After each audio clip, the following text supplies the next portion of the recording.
kamatis, sa gani, lemongrass, ginger, bawang, tsaka sibuyas. Meron tayong kalabasa, and of course, ang ating seafood, ulo ng lapu-lapu. May crabs, tsaka meron din tayong shell, iba't ibang klase ng shell. We will be cooking, of course, para mamaya pag naluto na, lalagyan natin ng malunggay, sa gata at tsaka gata. Una, lagyan natin ng konting oil, sibuyas at tsaka bawang.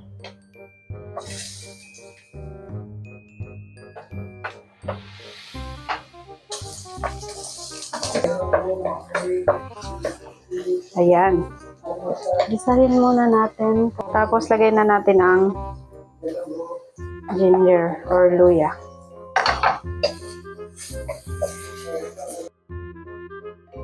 Ayan, golden brown. Nalagay muna natin yung mga matitigas muna, yung crabs. Tsaka itong mga shells. Itong isda. Mamaya na natin ilalagay kasi malambot kasi yan. Madaling madurog. Mekos-mekos lang para maghalo yung lasa ng sibuyas at saka luya sa ating seafood.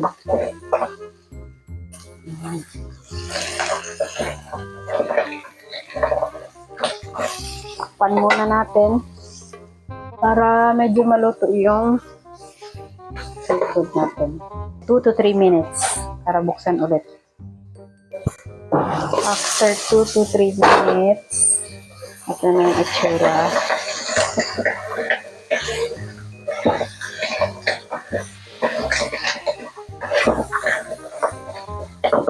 Lalagay natin like ko dire kamatis. Hi guys. Tapos guys, ang gata.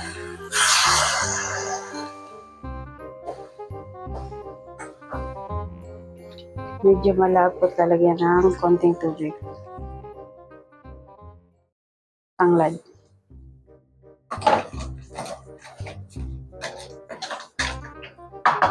And then, takpan ulit. Okay. Pag kumulo na,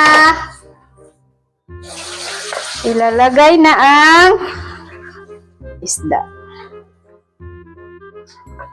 May isa pa palang hindi nalagay.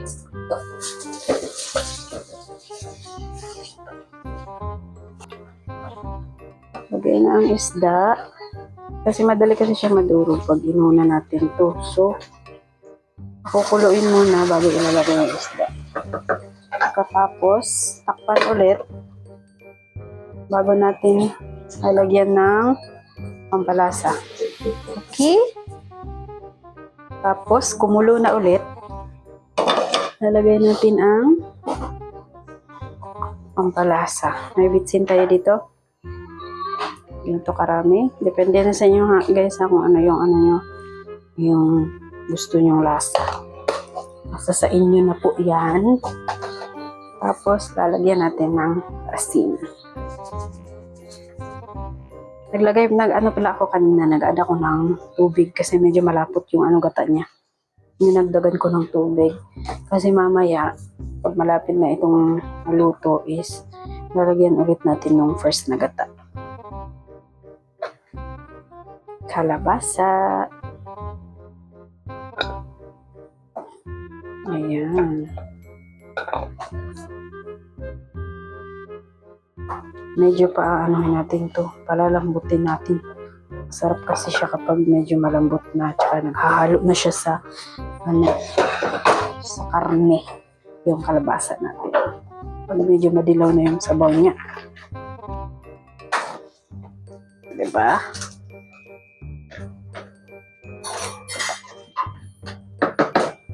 Pan ulit, pakukuluan ulit. Tapos, lalagyan natin ng shrimp cube para pang dagdag sa lasa ng ating seafood. Okay. Yung lasa niya, kayo na yung mag-ano kung gusto niyo ng maalat o hindi masyadong maalat. Basta yun yung nilagay ko. Asin, bitchin, tsaka isang nor cube na shrimp. Ayan. Medyo malambot na yung ano natin. Tawag dito guys. Ito, kalabasa. Ayan. Oh, yan na. Medyo malambot na siya. Tsaka luto na rin yung crabs and other seafood. Lalagay natin yung pangunang gata. Ito. Sa amin kasi walang ano dito eh.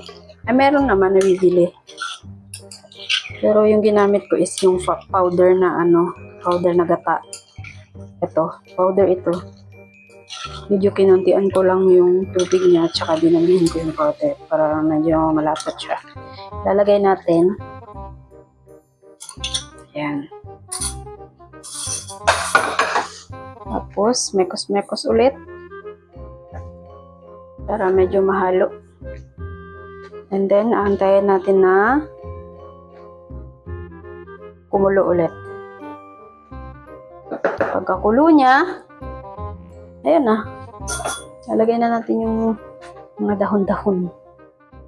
At dahil kumulo na siya ulit, titikman natin para malaman natin kung matabang or maalat. Again guys ha, kayo na yung bahala sa lasa niya kasi iba't iba naman tayo ng panglasa. Kung gusto nyo kung para sa inyo is kulang pa, dagdagan nyo lang ng asin or ng seasoning, yan ang bahala dyan. Titikman natin.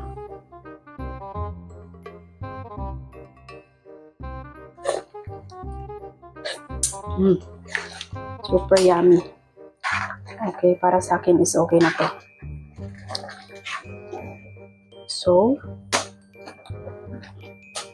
dahil malambot na din yung ating kailangan natin maka-achieve ng ganito guys, o yung sobrang lambot na nung natin nung kalabasa. Kasi magiging yung sabaw magiging dilaw. Tingnan niyo yung sabaw, mahahalo siya. Kaya masarap. Tsaka malapot din pag medyo na talaga yung kalabasa niya, medyo malambot. Malapot na siya, humahalo na siya sa sabaw natin. Tingnan niyo naman yung sabaw natin. Medyo dilaw na yung kulay. Okay, dahil medyo okay na sa akin yung lasa, tsaka malambot na din yung ating kalabasa, yun lang yung anuhin natin. Yung kalabasa, tsaka yung lasa niya. Pero depende na rin sa inyo guys kung gusto nyo ng mas marami or konti lang yung sabaw niya. Depende na rin sa inyo. Ako gusto ko kasi yung marami kasi sa kanin sinasabaw sa kanin. So dahil luto na, ilalagay na natin ang ating malunggay at saka yung ating hiniwa na ano bang tawag dito sa Tagalog guys? Yung spring onion. Ayan. Pagkatapos ay ganito lang. Ganituhin lang para medyo maluto yung mga dahon niya. Tsaka papatayin niya na rin yung apoy. Kasi maluluto na siya kahit walang apoy. Maluluto na siya sa init ng sabaw. Huwag naman yung sobrang kasi. Ayoko kasi yung sobrang luto ng dahon. Gusto ko yung sakto lang. Ayan, luto na ang ating seafood ginataan with kalabasa. Okay? For more luto and cooking ingredients or recipe, please subscribe guys to my YouTube channel. Babu!